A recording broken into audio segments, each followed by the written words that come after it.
অনেকেই জিজ্ঞাসা করেন যে শ্রী চৈতন্যদেবের মূল শিক্ষা কি। এ প্রসঙ্গে জীব গোস্বামীপাদ যা বলেছেন,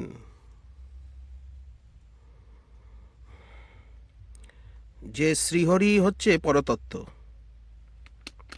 শ্রীপাদ বলদেব বিদ্যাভূষণ, শ্রীহরি হচ্ছেন পরতত্ত্ব।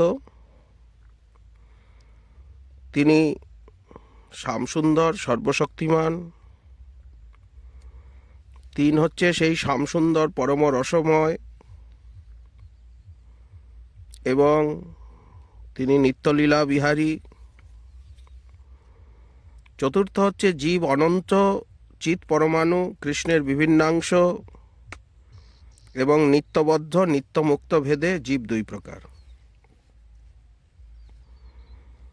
পঞ্চম হচ্ছে কৃষ্ণ বহির্মুখ জীবগণ, তারা সতত মায়াবদ্ধ দুঃখী। ষষ্ঠ হচ্ছে শুদ্ধ ভক্তগণ, তারা সর্বদা মায়ামুক্ত।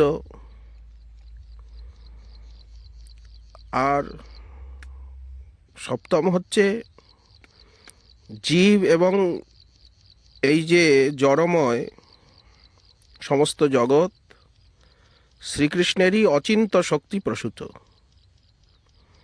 এই জন্য নিত্য ভেদ এবং অভেদ প্রকাশ, এই অচিন্ত ভেদাভেদ।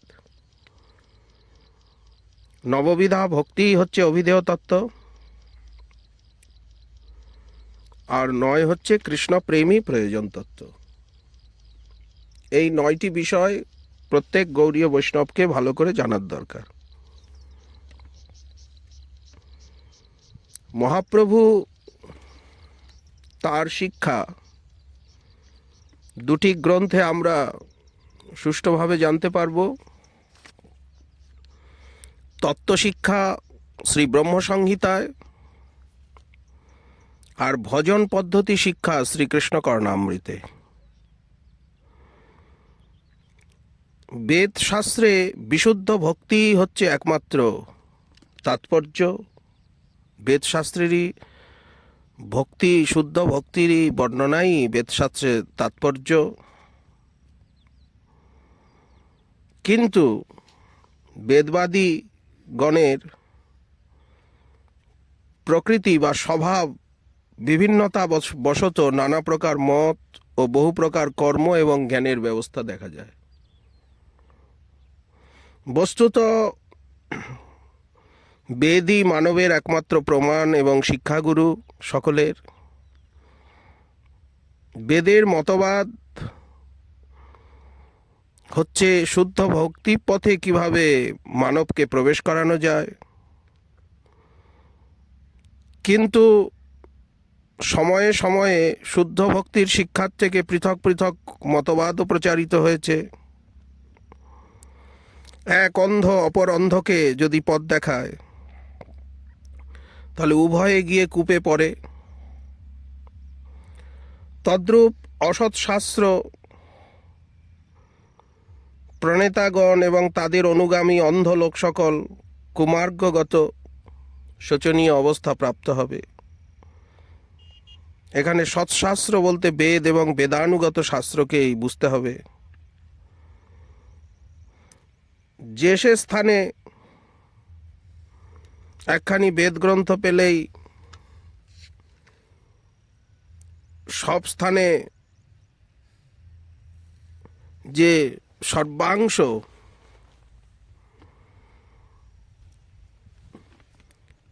তাৎপর্যের সঙ্গে মিলিয়ে নেওয়াও প্রয়োজন।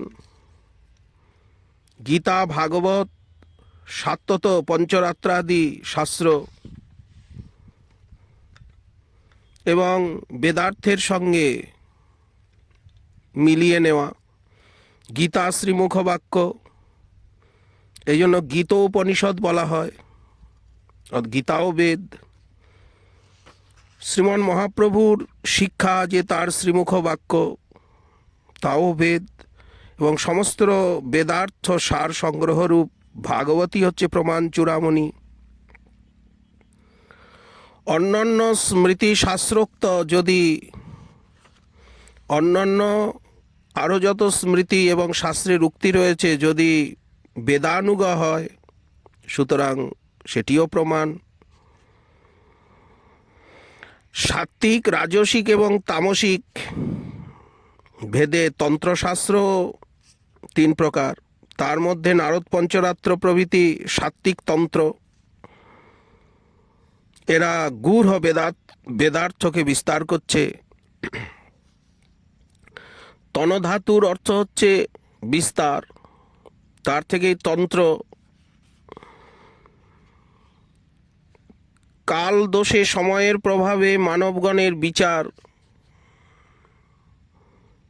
অত্যন্ত ধীরে ধীরে দূষিত হতে চলেছে। যে ব্যক্তি প্রকৃত উপদেশ প্রাপ্ত হয়নি, শব্দব্রহ্ম এবং পরব্রহ্মে যার প্রকৃত নিষ্ঠা নেই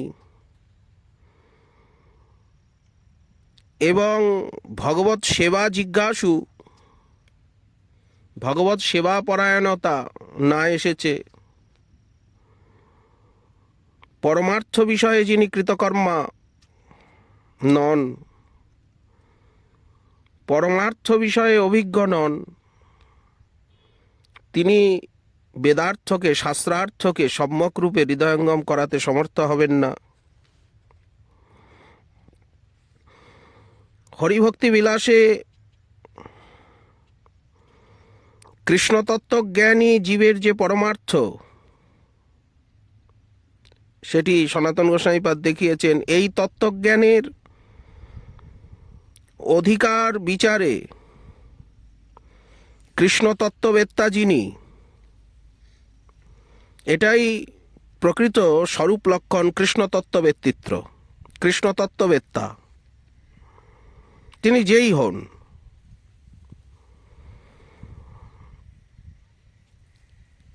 আচ্ছা, কতগুলি যে বিচার এই সম্বন্ধে হরিভক্তি বিলাসে দেখা যায় বলেন, সেগুলি ব্যবহারিক, লোকাপেক্ষী। কিন্তু প্রচলিত বিধিমতে চলতে চলতে পরমার্থের উদ্দেশ্য যখন প্রকৃত প্রাপ্ত হবে ভক্ত, যারা প্রকৃত বৈধি এবং রাগানুগা ভক্তির তাৎপর্য জেনে বিশুদ্ধ কৃষ্ণ ভক্তি পেতে ইচ্ছা করেন, তাদের সম্বন্ধে কৃষ্ণতত্ত্ববেত্তা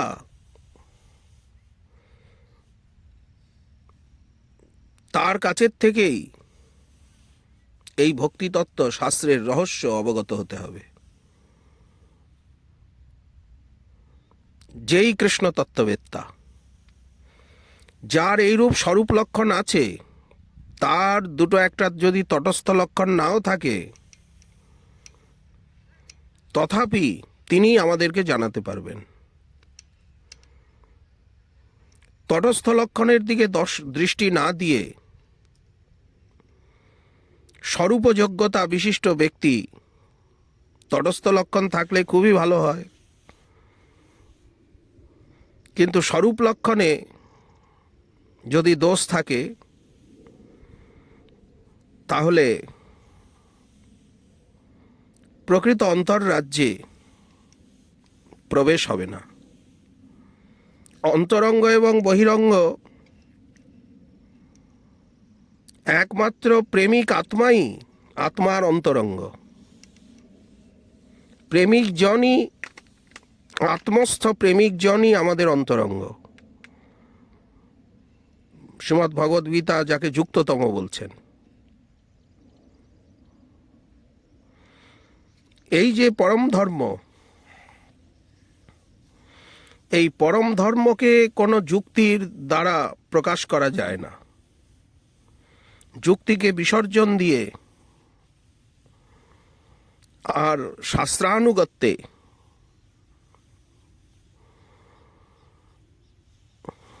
যিনি চলেন, তিনি প্রকৃত সদ্ভক্ত। এটি বৈষ্ণব ধর্মে বা পরম ধর্মে এইভাবেই স্বীকৃতি রয়েছে। প্রাকৃত অপ্রাকৃত তত্ত্বের ভেদকে জেনে অপ্রাকৃত কৃষ্ণ ভক্তি তত্ত্বকে হৃদয়ঙ্গম করা এবং তিনি জীবের উপদেষ্টা, এতে জন্মগত বর্ণাদিগত সংস্কার আশ্রমগত আদি যে বিবিধ লক্ষণ সেটি তটস্থ লক্ষণ।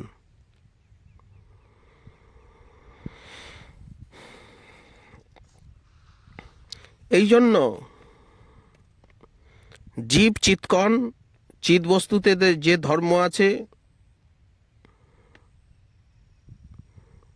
জীবকে সেই ধর্ম লাভ করতে হবে। চিৎ বস্তুতে স্বতন্ত্রতারূপ একটি ধর্ম নিহিত আছে। নিত্য ধর্মের থেকে বস্তুকে বিচ্ছেদ করা যায় না। অতএব জীব যে পরিমাণে অণু, তার মধ্যে স্বাতন্ত্রতা ধর্ম সেই পরিমাণে অবশ্যই আছে। এই স্বাতন্ত্রতা ধর্ম থাকার জন্যই জীব জড়জগতের থেকে উচ্চ পদার্থ এবং জড়জগতের প্রভু হয়ে বিরাজ করছে। স্বতন্ত্রতাই যখন মাইক হয় তখন সেটা অসুবিধাজনক, কিন্তু যে স্বতন্ত্রতা যখন ভক্তি অনুগ হয়, শাস্ত্রানুগ হয়, তখন জীবকে পরমেশ্বরের কাছে নিয়ে যায়। স্বতন্ত্রতা একটি রত্ন বিশেষ। জীবকে যদি স্বতন্ত্রতা দেওয়া না হতো তাহলে জীব জড়বস্তুর মতো হেয় এবং তুচ্ছ হয়ে যেত। স্বাধীনতার অসৎ ব্যবহারে জীবের যে কষ্ট, সেই কষ্টকে ভগবান আমাকে কষ্ট দিচ্ছেন এ কথা বলা যায় না। গোবিন্দকে এর জন্য দোষ দেওয়া যায় না। কেউ যদি বিধি লঙ্ঘন করে ক্লেশ পায় তার জন্য বিধাতা কখনো দোষী নন। বিধাতা যদি জীবকে ওই অনর্থক গ্রহণে বাধ্য করত তাহলে বৈষম্য দোষ হতো, গোবিন্দে বৈষম্য দোষ আসে। জীব যদি নিজের স্বাধীনতার দ্বারা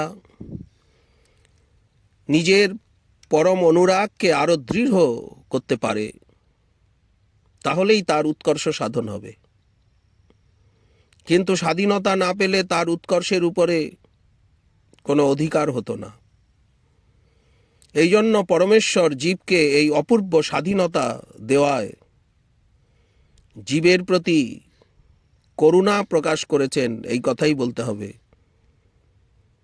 কিন্তু জীব স্বাধীনতার অসৎ ব্যবহার করে আজ যে পতিত হয়েছে তা কেবল জীবকে সেই স্বাধীনতাকে শাস্ত্র গুরু বৈষ্ণবের কৃপায় সংস্কার করতে হবে, ভগবতমুখী করে,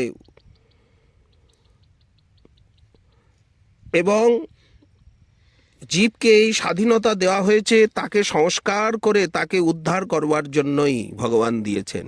জীব যাতে সংস্কৃত হয়, সুমার্জিত হয়, সে দাস্যবোধকে প্রাপ্ত হয়, দাস স্বভাবকে প্রাপ্ত হয়ে যাতে সে উদ্ধার হতে পারে, এই জন্য উদ্ধার করবার জন্যই ভগবান তাকে স্বতন্ত্রতা দিয়েছেন। এই জন্য তটস্থ স্বভাব, তটস্থাক্ষা শক্তি, তট জলের জোরে যেমন ভেঙে গিয়ে নদী হয়। আমরা দেখতে পাই নদীর পাড়ের যে তটভূমি, সেটা নদীর তরঙ্গে কেটে গিয়ে আবার নদী হয়ে যায়, তট ভেঙে যাচ্ছে। আবার ভূমির দৃঢ়তা যদি লাভ করে তাহলে ওই তটটাই আবার ভূমি হয়ে যায়, চর হয়ে যাচ্ছে, দৃঢ়তা লাভ করছে। জীব যদি কৃষ্ণের প্রতি দৃষ্টি করেন তবে তিনি কৃষ্ণেতে দৃঢ় হবেন। জীব যদি মায়ার প্রতি দৃষ্টি করে, জগতের দিকে তাকায়, তবে কৃষ্ণ বহির্মুখ হয়ে মায়ার মোহজালে পড়ে আবদ্ধ হয়ে যাবে। এই স্বভাবই হচ্ছে তটস্থ স্বভাব। মায়াধীশ ঈশ্বর মায়ার দ্বারা এই জড় বিশ্ব সৃজন করেছেন।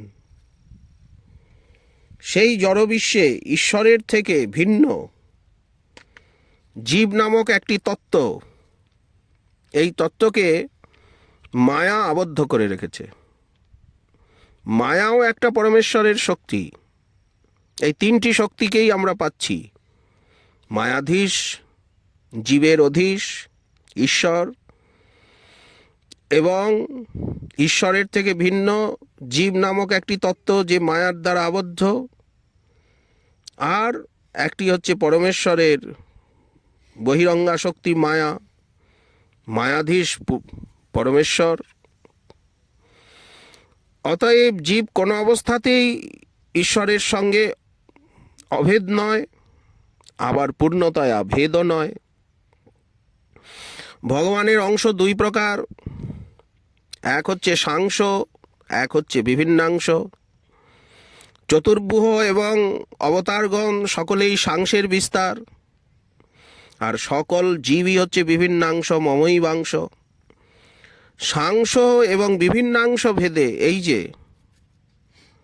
সাংস এবং বিভিন্নাংশে ভেদ কি? ভেদ হচ্ছে সাংসগণ কৃষ্ণতত্ত্বের সঙ্গে অভিন্ন, অভিমানে সর্বদা সর্বশক্তি সম্পন্ন। কৃষ্ণের ইচ্ছাতেই তাদের ইচ্ছা, কোনো স্বতন্ত্রতা নেই। আর বিভিন্নাংশগণ কৃষ্ণতত্ত্বের থেকে নিত্য ভিন্ন অভিমানী এবং ক্ষুদ্র, স্বরূপানুসারে অতিশয় ক্ষুদ্র শক্তি বিশিষ্ট, এবং কৃষ্ণের ইচ্ছার থেকে তাদের ইচ্ছা পৃথক। এটাই হচ্ছে স্বতন্ত্রতা। জীব কখনোই সর্বময় কর্তা নয়। জীব হচ্ছে প্রযোজ্য কর্তা, আর ঈশ্বর হচ্ছেন প্রযোজক কর্তা। জীব নিজের কর্মের কর্তা হয়ে যে কর্মফল ভোগের অধিকারী হয়, আর যে ভাবী কর্মের উপযোগী হয়, সেই সকল কর্মফল এবং কার্যকারণের প্রযোজক কর্তা ঈশ্বরের কর্তৃত্ব আছে। এই জন্য ঈশ্বরই ফলদাতা, জীব হচ্ছে ফলভোক্তা। ভগবত বহির্মুখ যারা কৃষ্ণ ভক্তির স্বরূপ, তাদের চিত্তে উদয় হয় না। যাদের কৃষ্ণ ভক্তির স্বরূপ চিত্তে উদয় হয় নাই, তারা জ্ঞান এবং কর্মের আশ্রয়ে সর্বদা জগৎকে সত্য বলে মনে করে দাম্ভিক হয়ে থাকে, অভিমানী, দম্ভ বিশিষ্ট। আমি জ্ঞানী, আমি কর্মী, আমি অমুক, আমি তমুক। কৃষ্ণ ভক্তির স্বরূপ চিত্তে উদয় হয়নি, অতএব তারাই ভগবত বহির্মুখ। বহু দেবদেবী, বহু ধর্ম এবং নির্ভেদ জ্ঞান পিপাসু মায়াবাদী এবং বেদশাস্ত্র বিরোধী নাস্তিক, তারা সকলেই ভগবত বহির্মুখ। বিষয়ী, কর্মী এবং জ্ঞানীর চেষ্টায় পার্থক্য হচ্ছে এই যে এই দেহের ইন্দ্রিয় তর্পণই হচ্ছে বিষয়ের চেষ্টা। ইন্দ্রিয়কে সুখ দেব কি করে? দেহ সুখ।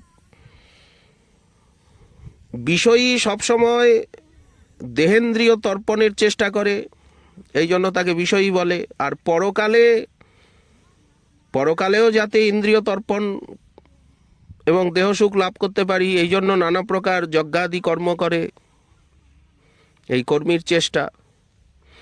আর নিজের সমস্ত কষ্ট দূরীকরণের জন্য জ্ঞানী তার জ্ঞান সাধনা রূপী চেষ্টা করছে। এই তিনটি পদ অতিক্রম করে জীব না আমাদেরকে বিষয়ী হতে হবে, না কর্মী হতে হবে, না জ্ঞানী হতে হবে, এই তিনটেকে পরিত্যাগ করে। ঠাকুর মহাশয় স্পষ্ট প্রেম ভক্তি চন্দ্রিকায় বলেছেন, বিষয়ীকেও ত্যাগ করতে হবে, কর্মীকেও ত্যাগ করতে হবে, ইহলোক দূরে পরিহরি,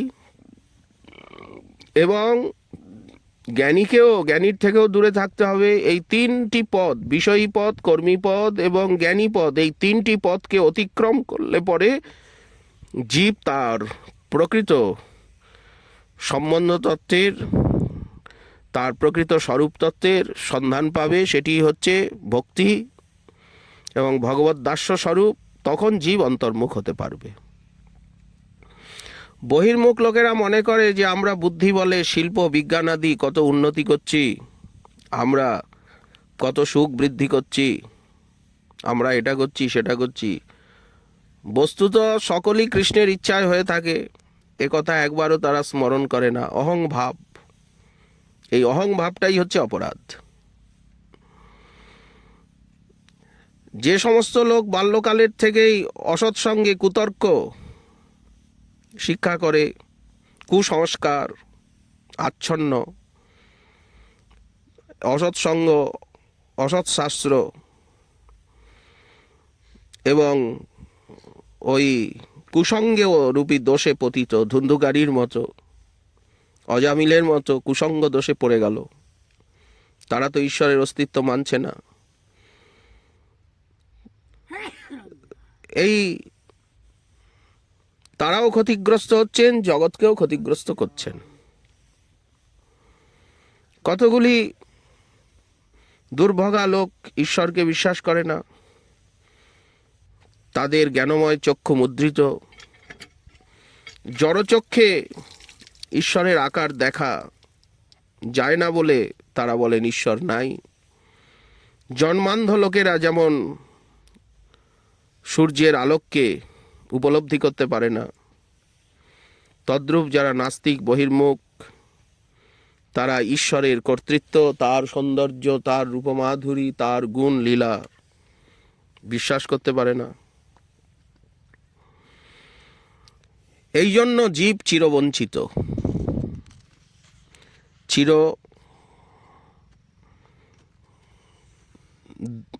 ভগবানের থেকে চিরতরে দূরে। শ্রীমদ্ ভাগবতের অনুশীলনে বহু ভাগ্যক্রমে যদি আমাদের হরিকথায় রুচি হয়, ভাগবতে রুচি হয়, জগতে যত প্রকার ধর্মগ্রন্থ আছে শ্রীমদ্ ভাগবত সকলের চূড়ামণি স্বরূপ। যদি হরিকথা কানে যায়, ভাগবতে রুচি হয়, শ্রীমদ্ ভাগবত শরণাগত জীবকে ভগবত রাজ্যে নিয়ে যাবেন। ভাগবতের আশ্রয়ে তখন এই সম্বন্ধ, অভিধেয় এবং প্রয়োজন তত্ত্বের উপলব্ধি হবে। তখন আমরা বুঝতে পারব। কলিযুগ পাবন সভজন বিভজন প্রয়োজনাবতার শ্রী শ্রী শ্রীকৃষ্ণ চৈতন্য মহাপ্রভুর চরণানুচর বিশ্ব বৈষ্ণব রাজসভা সভাজন শ্রী রূপ সনাতন গোস্বামী পাদের অনুশাসনে তাদের শিক্ষারূপী ভারতী গর্ভে শ্রীজীব গোস্বামী পাদ যে ভাগবত সন্দর্ভ রচনা করেছেন, আমরা যদি সেই তত্ত্ব সন্দর্ভ, ভাগবত সন্দর্ভ, পরমাত্ম সন্দর্ভ, কৃষ্ণ সন্দর্ভ, ভক্তি সন্দর্ভ, প্রীতি সন্দর্ভ কে অনুশীলন করি, তাহলেই প্রকৃত শ্রীমদ্ ভাগবতের এবং শুদ্ধ ভক্তির যে সর্বপ্রকার বিচার এবং সিদ্ধান্ত আমরা বুঝতে পারব। আমাদের নিকট এই যে পূর্ব মহাজনগণের রচনা, তাদের যে গ্রন্থাবলী মধুর বলে বোধ হয় না। ভক্তি রসামৃত সিন্ধু এত সুন্দর শিক্ষাপূর্ণ রসগ্রন্থ, কিন্তু তাতে রসবোধ হয় না। বৃহৎ ভাগবতামৃত, কৃষ্ণ করণামৃত, চৈতন্য চরিতামৃত, এত অমৃত জগতে রয়েছে কৃষ্ণ করণামৃত, তাতে রসবোধ হচ্ছে না। এইসব রচনার থেকে মধুর তত্ত্বপূর্ণ রচনা তো আমরা দেখতে পাই না। প্রতিদিন যদি আমরা ব্রহ্মসংহিতা, কৃষ্ণ করণামৃত, ভাগবতামৃত, চৈতন্য চরিতামৃত এইসব রস গ্রন্থের রসকে আস্বাদন করতে পারি, তাহলে জড় রসের প্রতি যে আবেশ, এই জড় রসের প্রতি আবেশ আপনা আপনি ঘুচে যাবে। আজকাল লোকেরা খবর শুনতে, নাটক উপন্যাস পড়তে ভালোবাসে। কিন্তু এই উপন্যাসের মধ্যেও যদি ভক্তিতত্ত্ব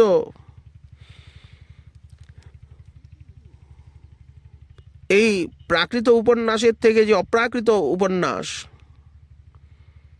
যদি সেই উপন্যাস পড়ার নেশা হয়, তবেই আমরা ভক্তিতত্ত্বকে জানতে পারব, তত্ত্বকথায় প্রবেশ করতে পারব।